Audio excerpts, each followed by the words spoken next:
Buenas tardes, queridos ubundianes. Es un gusto recibirlos este 3 de diciembre en el Día Internacional de las Personas con Discapacidad.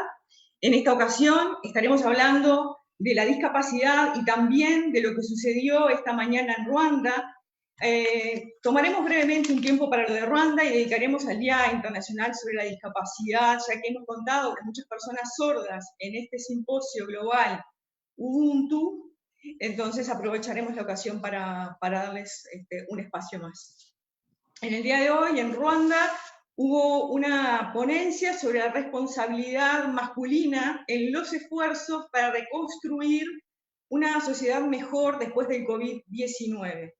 Una de las frases que resalto es que cuando hablaban hombres y mujeres decían las mujeres y los hombres tenemos que hacer ruido, pero sobre todo las mujeres, porque las mujeres silenciosas nunca han hecho historia. Y había una frase un poco en broma que decía, sé mala, mala mujer, porque las buenas mujeres rara vez han hecho historia.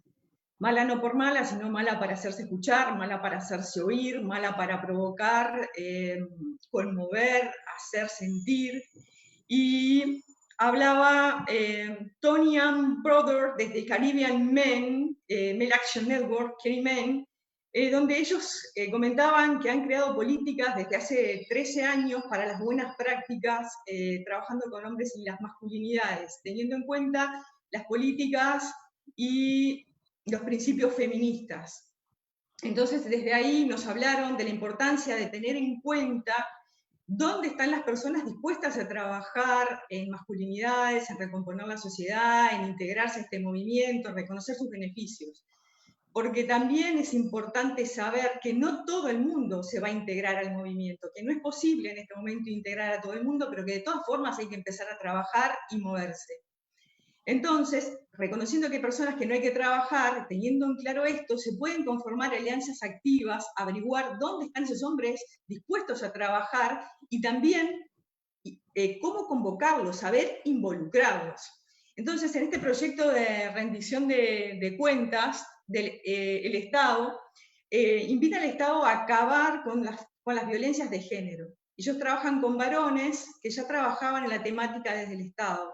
Por ejemplo, hombres psicólogos, otros que trabajaban con niños principalmente, y empezaron a desarrollar conocimientos básicos sobre, por ejemplo, qué es el sexo, qué es el género, asegurando que todos los educadores que iban a impartir las políticas de sexualidad, la educación sexual en el país, estuvieran hablando de la misma manera, impartiendo el mismo discurso, que el conocimiento fuera de esa manera universal. Y ese trabajo también incluyó a las instituciones religiosas, porque obviamente es muy importante que todos estén a la par involucrados en el discurso que van a impartir. Ahí se dieron cuenta de la importancia de lo individual y luego de lo institucional. Hay que reconocer que cuando se trabaja en este tipo de políticas, si se incluye la masculinidad y si se incluye el feminismo, va a haber un cambio en la distribución de poder y en su dinámica. Y los individuos que trabajan con nosotros tienen que estar abiertos a estos cambios porque la masculinidad cambia cuando te abres, obviamente, a los principios feministas. Inicialmente tuvieron un programa de 16 semanas, lo propusieron para cambios de conductas con hombres que habían sido agresores sexuales, que habían sido abusadores, intentando averiguar las causas por las cuales habían abusado y responsabilizándolos a ellos y nada más que a ellos de sus agresiones. Luego, con la financiación de ONU a través de Spotlight, han podido continuar este programa durante todo el tiempo que les comentaba, 13 años, este proyecto, y como resultado han tenido muy poca incidencia en la reiteración de estas agresiones y muchos de estos varones se han vuelto colaboradores del proyecto CARIMEN. A su vez, desde el Líbano, Anthony Kiddy afirma que se puede aprender mucho desde el feminismo de la segunda ola, aprender de las mujeres, ¿qué quiere decir empoderamiento? Entonces el Líbano, si bien ratificó la CEDAW, o sea, la Convención sobre la Eliminación de todas las formas de discriminación contra la mujer, en sus prácticas no lo cumple. Todavía hay un sistema muy patriarcal y los varones sienten que si se dedican a los cuidados, en realidad estarían perdiendo prestigio dentro de su familia, sus hijos no los respetarían. Pero a la hora que se los confronta, a la hora que se les pregunta, pero ¿y cómo es tu vínculo con tu hijo? ¿Cómo te sentís? Se dan cuenta que trabajar tanto fuera del hogar no los tiene vinculados desde lo emocional y que eso les gustaría.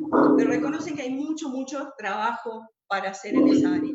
Por otro lado, Sara, de ONU Mujeres, tiene mucha experiencia porque fue ministra en áreas de género en Suiza, y ella comentaba que para cambiar la sociedad tenemos que liderar, y para liderar tenemos que crear políticas que creen igualdad de género. Pero si no digo, voy a hacer esto, y me pongo manos a la obra, y doy el ejemplo de lo que quiero hacer, no voy a motivar a otras personas a que se comporten de la misma manera. No basta con decir, hay que invertir dinero en esto, hay que invertir tiempo en esto. Y si hay algo que veo injusto, lo tengo que llevar a la justicia para que haya una justicia real. Así, de esa manera, podemos crear ejemplos para que otras personas sigan nuestros pasos. También hacer cambios para que cambien los paradigmas de la sociedad. Para tener un país que progrese, hay que tener mayores cantidades de personas también trabajando, y no solamente propiciar familias nucleares, sino otro tipo de formas de economía, no solamente la tradicional, que es la que normalmente conocíamos. Entonces, en relación al COVID, decían que el COVID ha demostrado que hay que hacer cambios en formas inteligentes y también respetuosas, y que hay que iniciar conversaciones sobre las cosas que ya sabemos que funcionan y pensar en nuevas formas de crear nuevas realidades. Salma Nins comentaba, no podemos esperar que todo el mundo esté preparado. Estamos hablando de un discurso estructural que ha sido desarrollado durante años. No podemos esperar que todo el mundo se una a nuestro activismo. No tenemos tiempo. Estamos esperando, claro que queremos que eso pase, pero cada vez que hablamos de estos temas, cuando los llevamos, por ejemplo, a la diputación, que queremos que se pongan en marcha, nuestros diputados que dicen, nuestras comunidades no quieren eso. Ellos están representando esas comunidades que quieren eso, pero a su vez se niegan a ponerlo en práctica. Entonces ella invita a que exista una alianza entre las activistas feministas, entre las mujeres y las organizaciones gubernamentales y las empresas.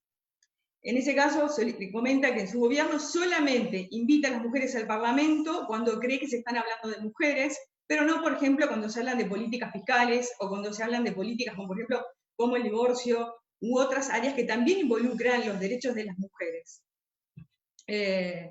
También hablan de la licencia parental como algo sumamente importante, cómo equiparar la licencia parental con la femenina a la hora de los cuidados, no solamente cuando se es padre, sino que el COVID ha puesto en evidencia que las mujeres en esta etapa se han visto sobrecargadas, porque el trabajo o el teletrabajo desde el hogar ha puesto a las mujeres, sobre todo a las mujeres, algunos hombres también, a cargo de la enseñanza de los hijos, de los cuidados del hogar, de todas las tareas domésticas, y aparte no descuidar lo que es su trabajo fuera del hogar.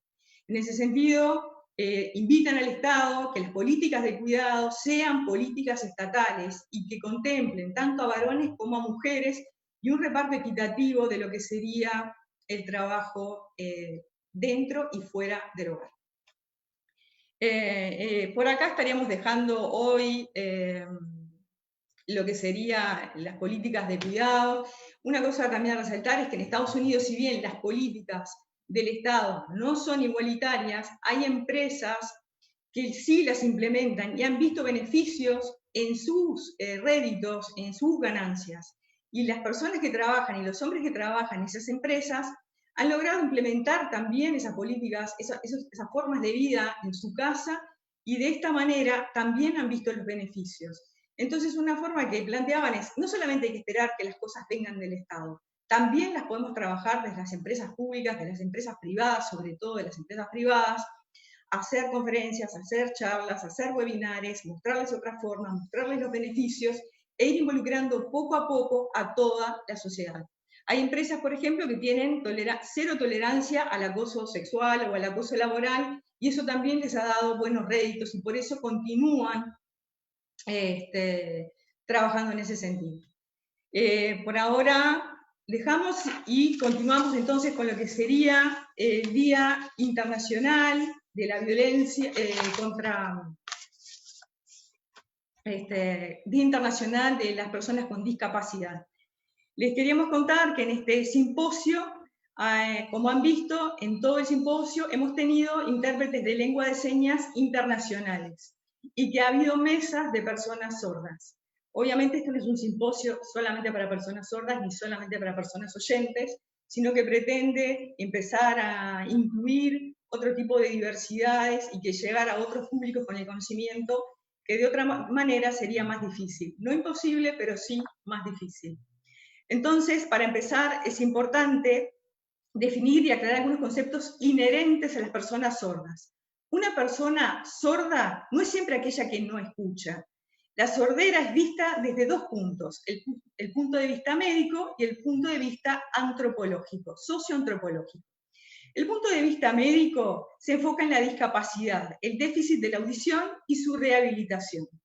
Sin embargo, el punto de vista socioantropológico ve a la persona como miembro de un grupo social diferente, que por su cosmovisión y a partir de su ser visual han construido un idioma propio, como es la lengua de señas, con una cultura y valores que les son propios.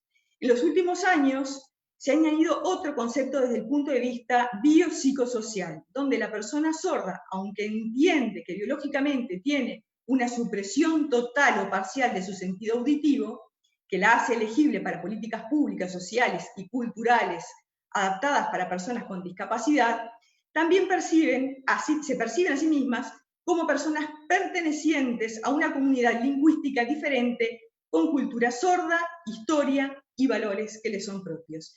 En este caso, la lengua de señas es la lengua natural de las personas sordas. Surge a partir de la necesidad de otro medio de comunicación, aparte del que biológicamente usamos la mayoría de los seres humanos, que es el canal auditivo oral. Ellos han desarrollado una lengua visual, gestual, y que se configura en el espacio frente a la persona. Es un canal visual kinestésico. La lengua de señas nace y se aprende en la comunidad sorda. No es universal. Por eso acá tenemos lengua de señas internacionales. Cada país tiene su propia lengua de señas, e incluso más de una, además de las variantes dialectales de cada región. Su lengua, al igual que las lenguas orales, se enriquece de la cultura que se practica en la zona geográfica, las costumbres y el contexto político-social. La lengua de señas no es solo la lengua natural de las personas sordas, sino que además es la lengua principal que usan. Su riqueza y aspectos tridimensionales les permite expresar cualquier concepto real o imaginario con sus manos y su cuerpo, pero en general no son usuarios de lenguas orales en su forma escrita.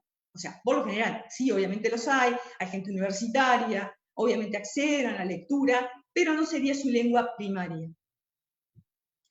Aparte, le falta una educación bilingüe apropiada,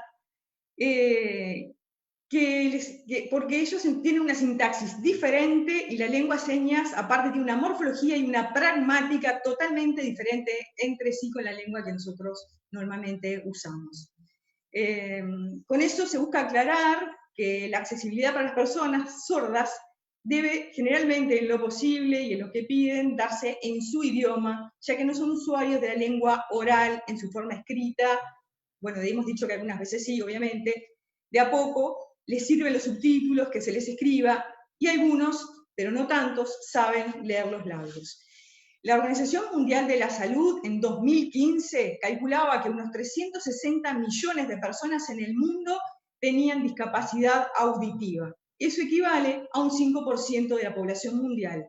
Un 9% de esa población sorda está en América Latina, es decir, 36 millones de personas, de las cuales el 50% son mujeres.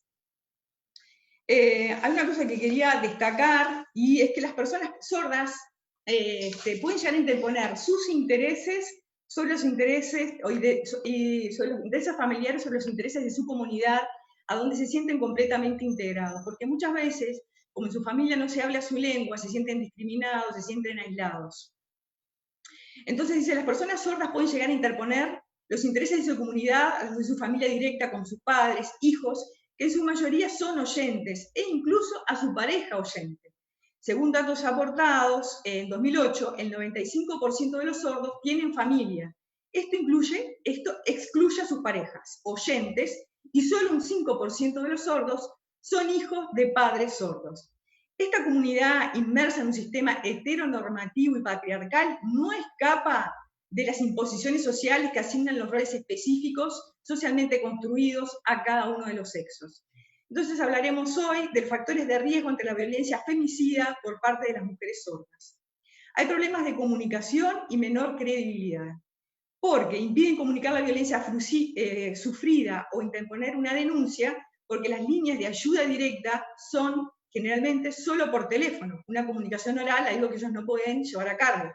Es necesario, y en su mayoría imprescindible, contar con una persona profesional en la interpretación de lengua de señas y de preferencia que tenga un conocimiento en la perspectiva de género. Esta rama profesional es escasa, no se encuentra en el lugar para hacer la denuncia, no es provista por los servicios públicos. La mujer sorda deberá contactar y pagar a la persona que realice la labor interpretativa.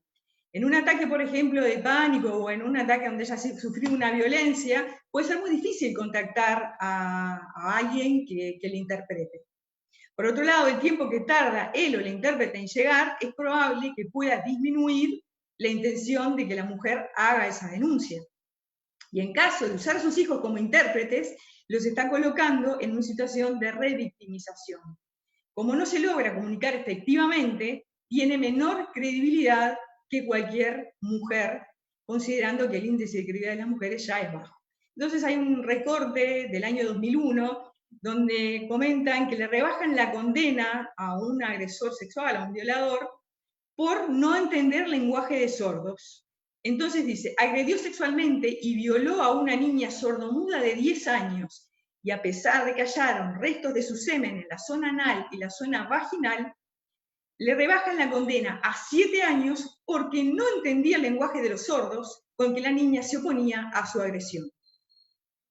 Otra de las cosas que le puede pasar a las personas sordas es falta de acceso a la información y a los servicios. Las mujeres sordas no les llega la información de prevención, violencia y la concientización sobre la importancia de denunciar debido a que se da en general de medios orales o de forma escrita. Entonces muchas desconocen sus derechos y muchas veces no son conscientes de que están siendo víctimas de violencia. Muchas también tienen baja autoestima, producto del menosprecio sexista por ser mujer y además de la discriminación por ser mujer con discapacidad sorda. Tienen también mayor grado de aislamiento y dependencia, generalmente son sobreprotegidas y aisladas. En algún caso también se da que las esterilizan contra su voluntad, no las consideran que pueden llegar a ser madres, la sordera la consideran como una discapacidad inhabilitante para la maternidad. Entonces se da una vulneralización de los derechos sexuales y reproductivos, al ser, como comentaba, esterilizadas sin su consentimiento, ¿no? También hay servicios que son inaccesibles, los servicios de ayuda a las mujeres víctimas de violencia. Como comentaba, los centros policiales, los centros psicológicos, las policías, los juzgados, porque normalmente no tienen servicio de intérprete de lengua de señas. Y por último, aclarar que desde la interseccionalidad y el género, teniendo en cuenta la discapacidad, las mujeres con discapacidad son un blanco vulnerable para la discriminación que viven por ser mujeres y las que viven por ser personas con discapacidad. Es una dinámica de opresión que debe ser evaluada desde la interseccionalidad. Cuando hablamos de mujer y discapacidad, se suele decir que es una doble discriminación. Sin embargo, como señala la abogada sorda chilena Dianey Sierra Alta, no es sumar A más B más C. Realmente estamos hablando de un caso de discriminación interseccional. Esta visión de mujer discapacitada aumenta la estructura de alternancia y oposiciones entre lo bueno y lo malo, la mujer, la discapacitada, e incluso menos mujer sobre la que pesa la ideología del poder masculino. Debe analizarse desde el enfoque interseccional que se tome en cuenta las discriminaciones propias basadas en la condición sexogenérica de las mujeres con discapacidad y además los factores de riesgo aumentados por sus condiciones vitales, particularidades lingüísticas, culturales y de organización. Es importante también resaltar que al trabajar con hombres en base a la construcción de nuevas masculinidades, se debe tomar también a los hombres, en cuenta a los hombres con discapacidad, dando especial atención a los hombres, en este caso sordos o aquellos que también tienen sordoceguera o que usan otra lengua o con una capacidad intelectual, porque en este punto se piensa erróneamente muchas veces que por tener una discapacidad serían personas que no podrían cometer violencias, que serían, entre comillas, angelitos, y esto, niños eternos, y esto no es así. Es muy posible y también probable que ejerzan violencia o reproduzcan el sistema patriarcal.